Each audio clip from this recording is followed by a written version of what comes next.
Chapter 41. The Breaking Point. Saint-Domingue, August 1791.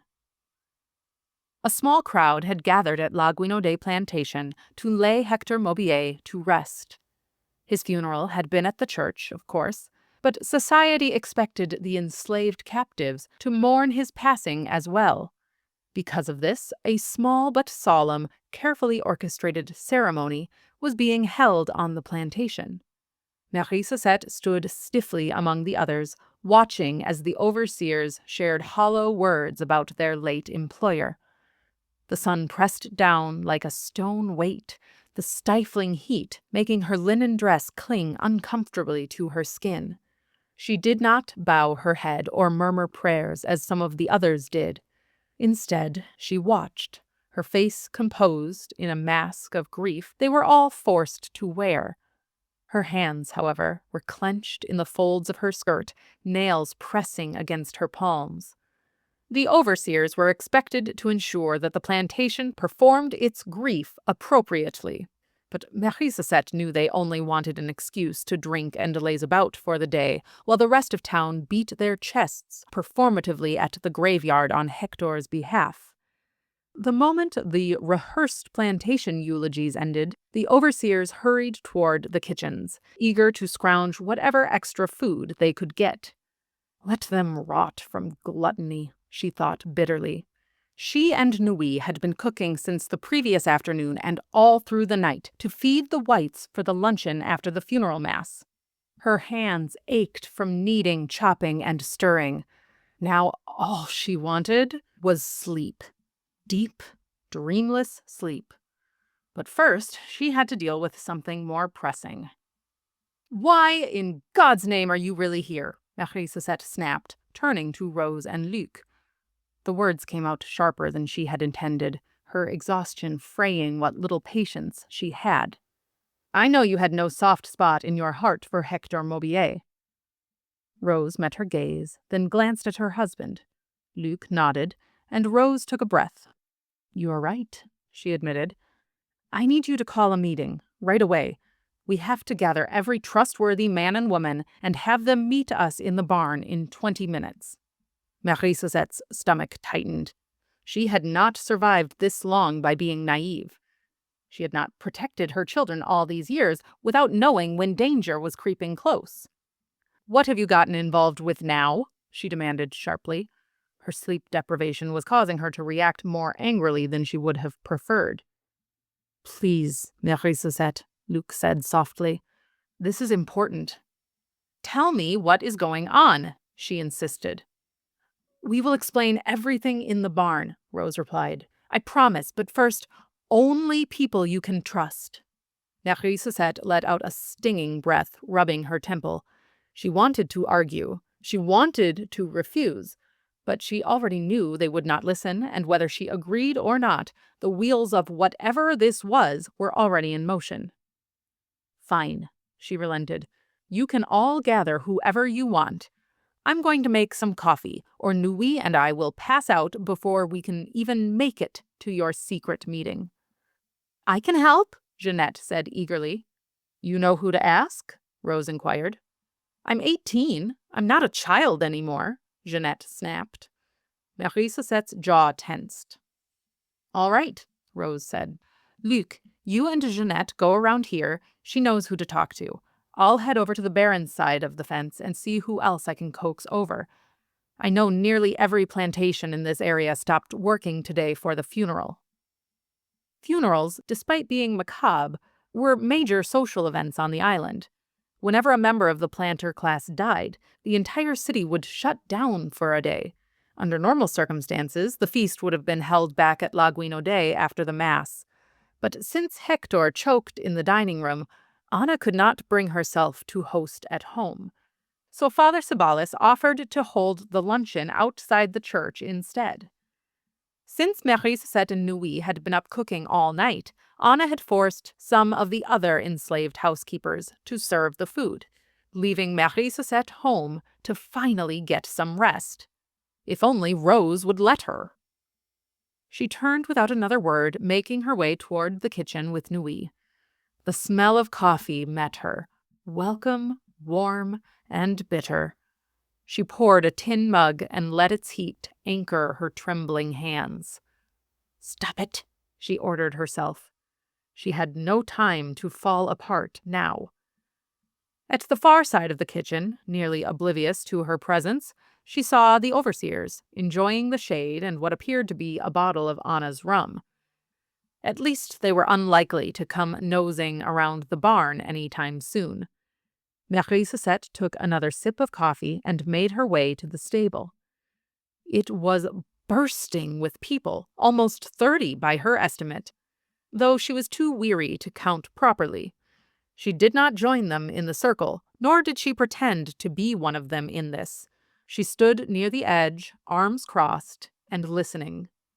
"Is this everyone?" Luc asked. "I think so," Rose replied. "You were born for this." She hugged her husband and helped him to stand on a barrel of oats. He winced slightly as he adjusted himself.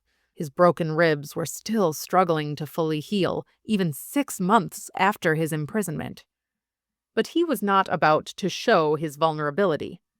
"My friends," Luc said, his voice commanding despite the pain, "what I'm going to tell you today is of the greatest importance and secrecy." The crowd murmured in curiosity as Rose urged them to hush. Luc continued, "If you are not furious about what the whites have done to you, please leave now. We will not judge you. But if you, like me, are filled with a desire for vengeance, lend me your ears. The black men of Saint-Domingue are forming another army, but this time it won't just be the free men, and it won't just be for the vote." A man in the crowd stood up. "I heard about this. It sounded too good to be true." "How do you know?" a woman asked from the back. Luc answered, his voice low but fervent. "My wife and I were there when Dutty Boukman and his voodoo witch made the call. We were in the Bois Caïman with hundreds of people. It is happening. Boukman called the army to heal, and God is on his side. When lightning lit up the night only 2 nights ago, it was our call to arms." Marie Cosette closed her eyes briefly. Revolution. It had been creeping toward them for years like a rising tide. She had known this moment would come. She had prayed for it. And yet, all she could feel now was a terrible, suffocating fear. For decades, she had waged her own kind of war. Quiet, careful, unseen by those who only recognized resistance when it roared. Her daughters did not see it. To them, defiance meant shouting and flames, not the silent victories won in kitchens and fields, in whispered negotiations and clever concessions. They did not understand that everything she had done was for them, that each choice was a rebellion meant to keep them alive. But now they were rushing headlong into the tempest, following Dutty Boukman, an Auger by another name, whose fate would almost certainly mirror his. Her hands tightened around the tin mug in her lap. The coffee inside had long gone cold. Marie Cosette stood at the edge of the gathering, her arms crossed tightly over her chest, fingers pressing into her arms in an attempt to hold herself together. The barn smelled like damp earth and sweat, thick with the kind of anticipation that made her skin prickle. "It's true," another man said. "I was there as well." Marie Cosette did not know him. He worked on the Baron's lands. But in the shifting glow of sunlight streaming through the loose planks of the barn, all that mattered was the conviction in his voice. "Then you can attest that what I speak is true," Luc beamed. "Auger's war was just the beginning. The whites think we gave up when they tortured our leader, but we did not. We have been planning and waiting for the right moment, and my friends, that moment is nigh. Our army will rise again, but this time we will have more numbers, and we will be fighting to eradicate the white scourge on this island. We did not ask to be kidnapped and brought here in chains. We did not want to be butchered and whipped and starved, and it is our time to fight back." Marie Sosette clenched her jaw. The words were powerful, and she lived their truth, felt them tightening something deep within her chest. But truth and survival were rarely the same thing. "They will kill us," a man muttered near the front. "Perhaps. But is that really so bad?" Rose asked him, her voice clear and unwavering. She looked him straight in the eye, daring him to shrink from the weight of what she was saying. "Look at what we have been reduced to. How many of our brethren chose to kill themselves rather than live as slaves?" A pause followed, haunted by the ghosts of those lost to history, their names erased, but their memories alive. Then Rose continued, her voice steadier now. "But I don't think it will come to that. This opportunity has what Auger did not: numbers. Look around this island. There are more people who look like us than who look like them. We outnumber them, and we can outsmart them. If we plan properly, we can outmaneuver them and gain weapons before they even know it is coming." Marie Sosette's stomach twisted. Numbers. Yes, there were more of them, but she had seen what white men did when their power was threatened. "And that is why we are here," Luc continued, feeding off the passion Rose had kindled. "We strike on the 21st of August at nightfall. We will break the chains that bind Saint-Domingue by any means necessary." A current of excitement rippled through the barn. Marie Sosette could see it in their faces. Hope, determination, and rage. The same emotions that had burned in Auger's eyes before they put him on the wheel. "In the meantime, we need you to prepare," Rose urged. "First, ensure your vulnerable have a safe place to go, for we need our strong ready to cut down our oppressors. Work together with the people you know and strategize how to take down the whites on your lands. Gather weapons however you can, and don't get caught while you do it. This only works if we all strike together on every plantation in Cap Français, all at once." "August 21st, Luc repeated. Marie Sosette exhaled sharply. "Madness! How do we know this won't end just like Auger, but with you on the wheel?" she called directly to her daughter, her voice cutting through the rising energy like a machete. "Mama, please," Rose whispered. "Don't silence me, girl. I deserve to know how you think this will end differently." It wasn't that she didn't feel the same fire, but she had lived long enough to know that fire could inspire just as easily as it could destroy. "Auger nearly got both of you killed. Now you have a new leader, this Boukman. Had it not been for Father Sabalas's quick thinking, you both most surely would have joined the others at the gallows." "Respectfully, Marie Sosette, you weren't there in the woods," Luc said, his expression unreadable. "You didn't see what we saw. Our people have learned from where Auger failed, and we have changed our tactics. We are prepared now. What Auger lacked was the element of surprise.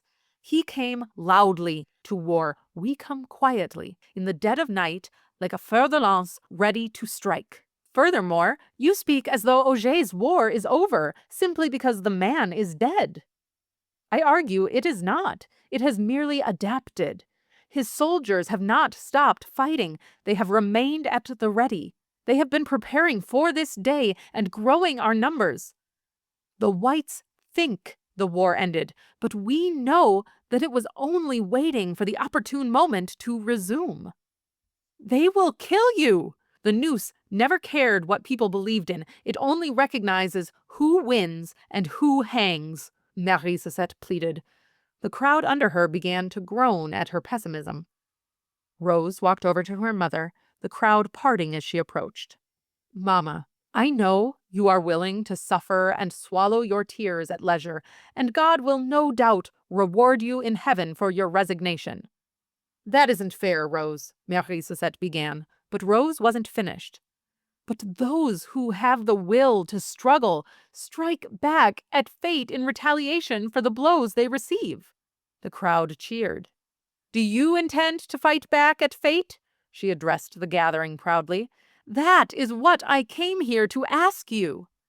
The people raised their fists and answered with a string of yeses. Rose's face shone with determination. Marie Cesette wanted to feel proud, but that was an impossibility. She believed in what Rose was fighting for, of course she did. But believing in the cause was one thing. Watching her own child lead it towards an early grave was another entirely. Then Luc stepped forward. Here's how it will work, and I know this may be hard to hear, but it is vital. We must kill as many of the whites as possible before they have a chance to kill us. I know that may not be something you feel capable of. I didn't at first. I didn't think I had it in me until I met them on the battlefield. But then I remembered our ancestors. The whites have spent centuries murdering people, torturing us, raping us, and we have to end this cycle, and to do it. He paused, taking a deep breath. Just understand, caution and mercy will not bring us to the promised land. We need to have the courage to kill them first. The other man, who had been at Bois Caïma, stepped forward. I know you're scared, but this revolution is coming, whether you're ready or not, and there are only a few ways this can end. If you break this secret before we strike, the whites will torture and kill many of you and your families. If you refuse to help us and our numbers are too few on the 21st, the whites will crush us, and they will torture and kill many of you and your families anyway. Or you can help us. We strike first, we kill them before they have a chance to kill us, and for the first time, we control our own lives. You may not like it, but there is only one real choice. Marie Cecette's breath was unsteady as she pulled Rose sharply to the side by her sleeve, out of earshot of the others. Why do you always have to do this? She hissed, her voice tight with barely contained panic. You know exactly why, Rose replied hotly. I gave up everything for your freedom, and you are going to throw it away, just like that? Jeanette stormed up, Nui trailing behind. You don't even have to say it, Mama. We know what you're doing, Jeanette snapped. Marie Cesette turned sharply to face her youngest. Excuse me? Jeanette didn't back down. You want to stop us. You want us to run and hide like you always have. She turned to her sister. I'm ready to fight, she said firmly. Absolutely not, Marie Cesette shot back, literally pushing herself between her two daughters. Marie Cecette's breath caught in her throat. I have fought for you every single day of my life. I have survived for you. You think I don't see what happens here? Jeanette's nostrils flared. You don't see anything. You just exist in your sadness, and that is not the same thing. Marie Cesette felt something inside her crack. You think I'm a coward? Jeanette's voice was cold. I know you are. Nui sucked in a breath. That's not fair, Jeanette. Jeanette's face hardened. This world is full of evil, and when given the choice, she kneels to it. I made sure you lived. Marie Cecette's voice rose to a near scream. You think this is living? Jeanette cried. You're going to attract the overseers, Nui hissed, pinching Jeanette's arm. Let them fucking come, Jeanette yelled. Language, Rose, Marie Cesette, and Nui all said in unison. Jeanette groaned. I will not let you join this fight, Marie Cesette said sternly. Mama's right on this, Jeanette, Rose cut in, her voice gentler. It will be a bloodbath. Jeanette's eyes shone with fury. Then let it be a bloodbath. Oh, you get to be concerned, but I don't? Marie-Suzette said angrily at Rose. Yes, and you are smart enough to know exactly why. Stop pretending you aren't moved or affected by this. Then Luc ran back into the barn, his face pale. Everyone needs to get out, now. What? Why? Nui asked sharply. Anna's back. What? It's far too early for that, Nui said. The words sent a shock through Marie-Suzette's body. Her hands curled into fists. This was all too much. They all rushed towards the front entrance of the plantation, quickly erasing any trace of their meeting. Outside, Anna Maubier stepped out of her carriage, her movements slow and brittle, supported by Élise Duclos, who helped her to the front steps of the main house. But before she could walk inside, Anna's foot slipped and she crumpled onto the stairs in a teary mess. Are you all right? Élise asked worriedly. No, I know I should have stayed, Anna murmured, voice breaking. I feel so guilty leaving him, but I can't. I can't bury him, Élise. I can't. No one blames you, Anna. These sort of moments are hard.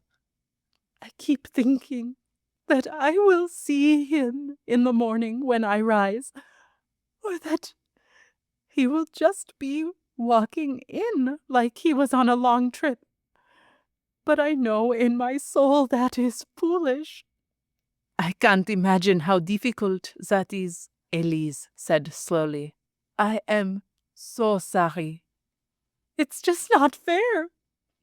He was a good man. He didn't deserve to go like that. I don't deserve to be alone. I'm not a bad person. Her voice cracked. I am not. Marie-Suzette exhaled sharply, stepping forward. Rose caught her wrist. Mama, don't. Marie-Suzette wrenched free. I'll show you how much of a coward I am. She strode toward Anna, laughter percolating from her chest like something feral had been released inside her, something unhinged. Anna and Élise turned at the sound. What is wrong with you? Élise demanded. Can't you see? This woman is grieving? Marie-Suzette's smile was as sharp as a blade. I know the feeling. I grieve every single day, thanks to that woman. The sins of the world are not her responsibility, Élise said carefully. Marie-Suzette cackled like a witch in the woods. Oh, you don't know the woman you claim is your friend. You haven't seen what she does to people, to children. Rose and Jeanette leapt forward, trying to pull Marie-Suzette back. We are so sorry, Rose said. My mother has been ill. She did not sleep last night. My dutiful daughters, Marie-Suzette said with a swagger that would have sounded like she was deeply intoxicated. Sobriety is apparently only for the sound-minded, and there are other things one can get drunk on, like pain. Anna lifted her head, eyes glassy with rage. You, she whispered. Then louder. You killed him, didn't you? Marie-Suzette recoiled. What? No. You did, Anna stumbled forward, shaking. I don't know how, but I know it was you. Anna, he choked. I was there, Élise said quickly. It wasn't her fault. Rose and Jeanette were now screaming, trying to defend their mother. I'm going to kill you. Anna's breath came in gasps, her body trembling violently. Rose stepped forward, panic on her face. "Mama, leave, now. I will handle this." But Marie Sosette could see nothing but red. "Then kill me," she whispered. "I didn't kill your stupid husband, but he deserved what came to him. And so do you." Marie Sosette took a slow but powerful step closer. "You are not a good person, Anna, and neither was he." Anna's face twisted in fury. "Help! Help!" she shrieked. "You cry now, but until you take a good look at the life you've led, you will never understand real grief." The two overseers stumbled onto the porch, heeding their mistress's call. They were half drunk, their eyes narrowing at the sight of Marie Sosette. "Beat her! Kill her! I don't care!" Anna screamed. "No!" Rose and Jeanette lunged forward as the overseers rushed Marie Sosette. "Run!" Nui shouted. Marie Sosette's body jolted into action. She turned and sprinted, her bare feet hitting the dirt percussively, the wind whipping her face. Behind her, she heard Anna's ragged wails, the heavy footfalls of the overseers, their voices barking for her to stop. "Fetch the slave catcher and the dogs!" Anna roared. Marie Sosette didn't stop. She ran. As soon as Anna screamed, Rose and Jeanette lunged towards the overseers, their frantic hands grabbing at rough fabric and sweaty arms, trying to slow them down as they chased after Marie Sosette, who ran far faster than the overseers had expected for a woman of her age. "Don't you dare!" Rose shrieked, her voice ragged with desperation. "This is my fault. Leave her alone!" Jeanette clawed at one of the men's sleeves, but he shoved her back, sending her stumbling to the ground. Rose fought harder, wild with panic, but a strong hand yanked her backward. "Luc, let me go!" Rose thrashed against him, but his grip was iron, despite a grunt as she pushed into Luc's tender ribs. "Think, Rose, you can't stop them like this." His voice was urgent but steady. "She will never forgive me if I let you fight them. Stop!" Marie Sosette's body was running purely on instinct as she bolted through the plantation gates. The packed dirt burned against her bare feet, but she barely noticed. The wind stung her face, tears streaming as she ran, her lungs heaving. Behind her, the overseers roared, "Stop, damn you!" Marie Sosette kept running. Past the gates, down the winding road, away. The cries and footsteps of her pursuers pounded behind her, the weight of her years pressing against her bones. A sharp cramp wrenched through her side, the burning ache spreading with every desperate step. The plantation was barely a smudge in the distance now, but the men were gaining on her. She could hear their labored breaths and curses. She saw a carriage rolling down the road, headed in her direction. But she didn't care. She was not going to stop. It could not end like this. She had fought for everything. For Rose, for Jeanette, for survival. The carriage passed her, and she heard it turn around. Shit. She would never be able to outrun the horses. She looked to run off the road, but before she could pick a new route, a rough hand grabbed the back of her dress. She screamed, twisting, kicking, her fists striking out at the man pinning her down. The dirt scraped against her skin as she struggled, but he was too strong. The shadow of the carriage came over her, but she could only sense its presence by the cold of its shadow, as the man on top of her wrapped his hand around her neck as she struggled to breathe. She was beginning to lose consciousness when she heard a loud voice. "Stop!" The man on top of her froze. He loosened his grip just enough for Marie Sosette to get some air back into her lungs. She coughed violently as the world spun around her. Then finally, as the lines of the trees began to come back into focus, she turned her head to see the face of the man who gave the stay of execution. It was a wonder she didn't recognize the voice earlier, though, in fairness, she had been rather preoccupied. "What in God's name are you doing?" the Comte de Breda's voice cut through the heavy silence. The overseers exchanged glances. "She insulted our mistress, on the day of her husband's funeral, no less." Breda's expression barely flickered. "Bad manners indeed," he murmured. "But I don't recall authorizing the murder of any woman on my client's property, particularly the mother of the master of this land." The overseers hesitated. "Madame Maubier, the same Madame Maubier who never owned La Guinaudet," Preda cut in smoothly. "I suppose you two haven't heard the latest. It's not surprising. Madame Maubier has not yet learned herself. The woman you are strangling is my client, and the entire estate belongs to the Marquis David de la Pailletterie, Thomas Alexandre Dumas. I suspect the Marquis would be displeased to learn you tried to murder his mother." "The Marquis? Thomas?" Marie Susette figured she must have died under the overseer's vice grip on her jugular. Either that, or she was dreaming from lack of oxygen. Preda dismounted and stepped forward as the men scrambled to their feet, their faces paling. He held up a set of documents.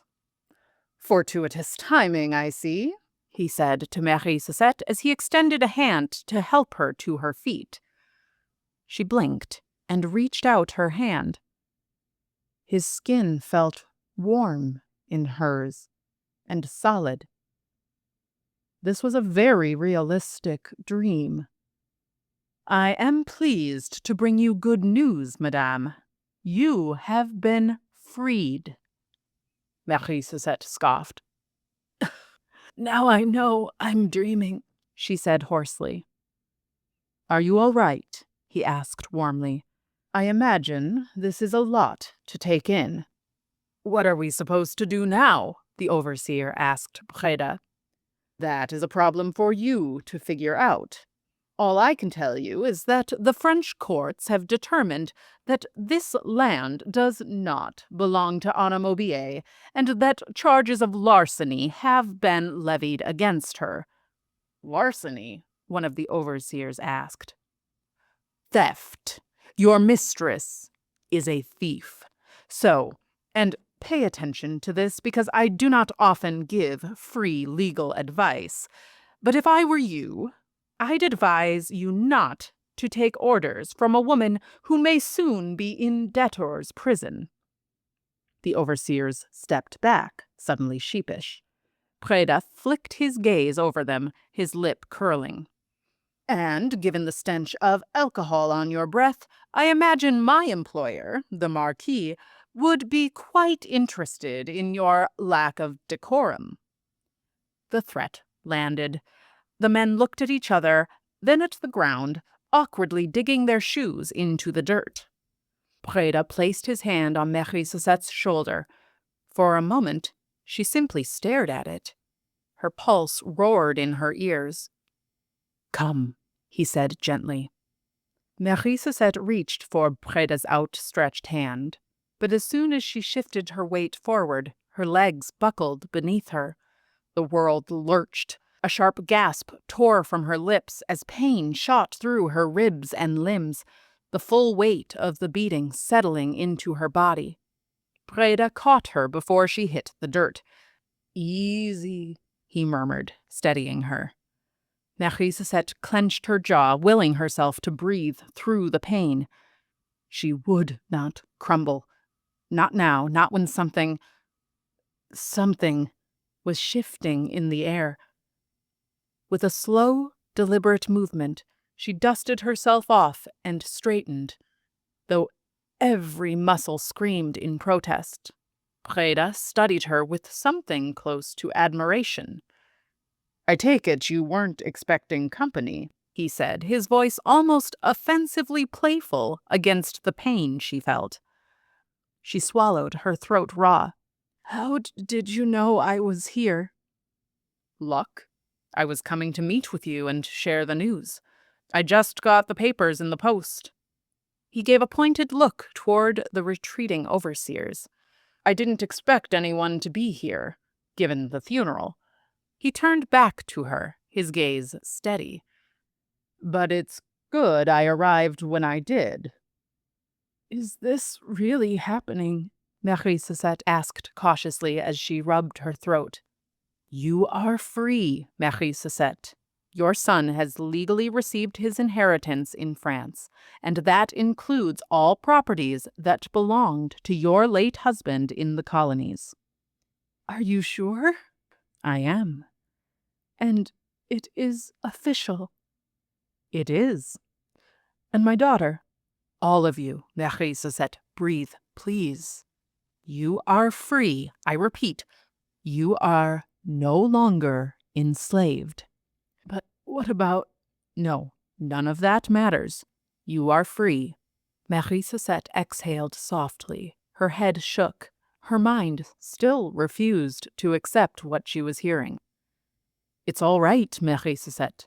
The carriage driver hopped down next to them. "Let me," he said to Breda softly. Marie Suzette recognized the man from the time he had driven her to the Duclos plantation. It was Toussaint. "Trust the Count. He tells the truth," Toussaint said quietly as he reached around her. In the warmth of his arms, Marie Suzette broke down and began to bawl. "Shh," Toussaint said as he held her tightly. "You are safe. The nightmare is finally over." "I can't believe it. Good things don't happen to me." "Of course they do," he smiled at her warmly. "They have just been harder to see amidst all of your suffering. It was a big shadow, but that shadow is lifting and the air is clear." She wiped away her tears and, gathering her composure, turned to Breda. "But doesn't that mean the plantation is yours?" she asked. "We will finalize payment later. For now, let's clear the bad blood from our land," he said with a smirk. He tried to gesture to the carriage, but she stood frozen, her heart hammering. Breda pulled a set of folded papers from his coat. "You can read, correct? Here." He handed a paper to Marie Suzette. "See right here." He pointed to the words. There was her name, in plain ink, just above her son's signature. Toussaint, who had been watching the overseers walking back, piped up.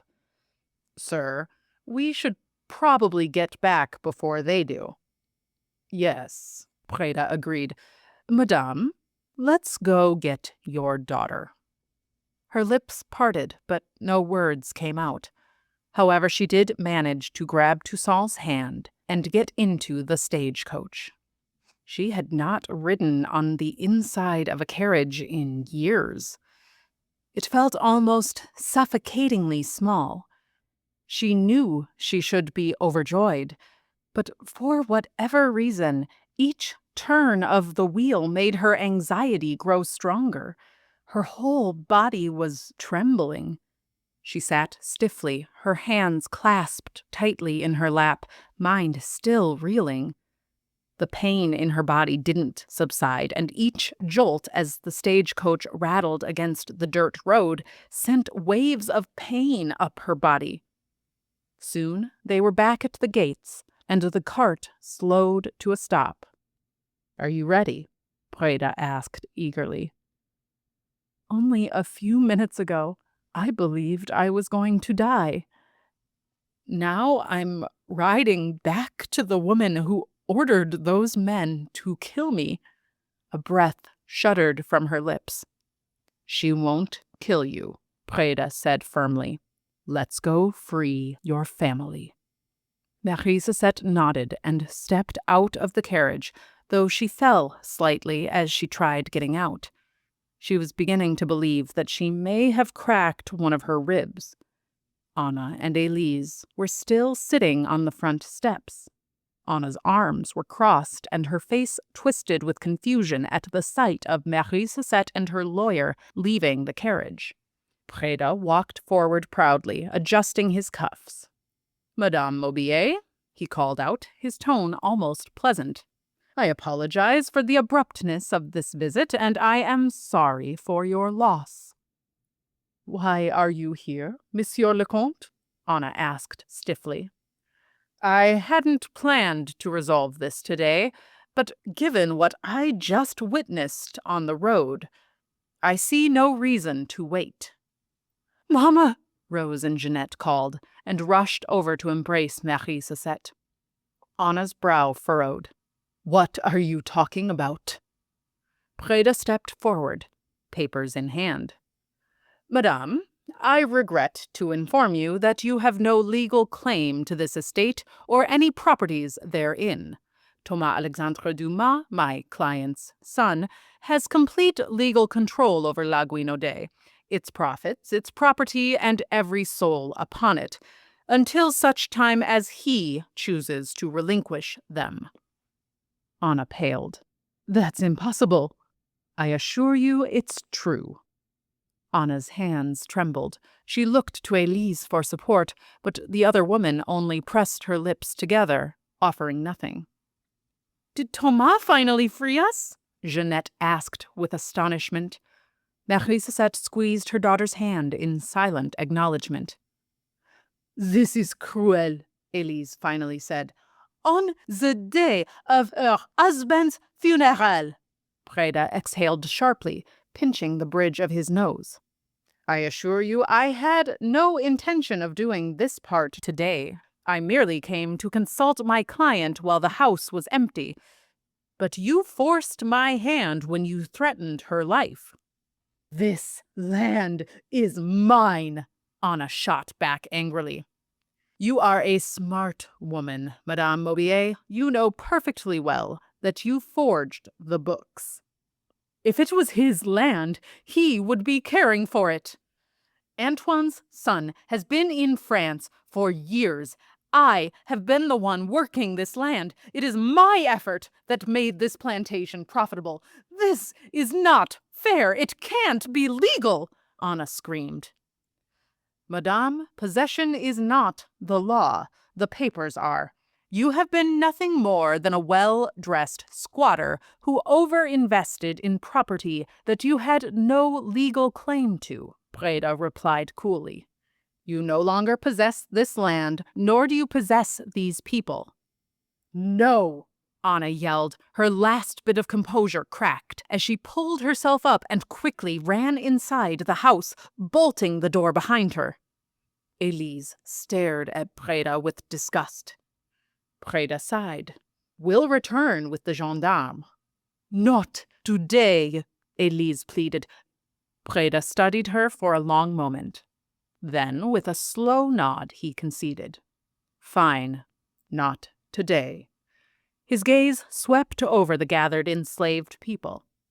"But every other soul here leaves with me now. You can all stay in my barn overnight, and in the morning I will write manumission contracts on your behalves. Monsieur Dumas has freed you all." Cheers and disbelief rippled through the plantation. Jeanette stepped forward, lifting her chin. "No one stays," she proclaimed proudly. "My brother saved us." Marie Suzette's heart sank a little. Seeing Jeanette step forward reminded her of what was about to happen in 2 weeks' time. She hobbled over to Toussaint, who was still sitting at the top of the carriage. "I need to tell you something," she whispered. Toussaint looked at her, confused. "Please make sure, on the 21st of August, to keep Preda safe. I think he is going to need protection. Don't tell anyone. Just, please, make sure of it." Toussaint nodded, a little confused. Ask my daughter. She will tell you of what I speak. Thank you, madame, he said, tilting his hat. I'll keep that in mind. Then Preda made his way back to the carriage. Toussaint chuckled from the driver's seat. You'll look nice walking through that door after court.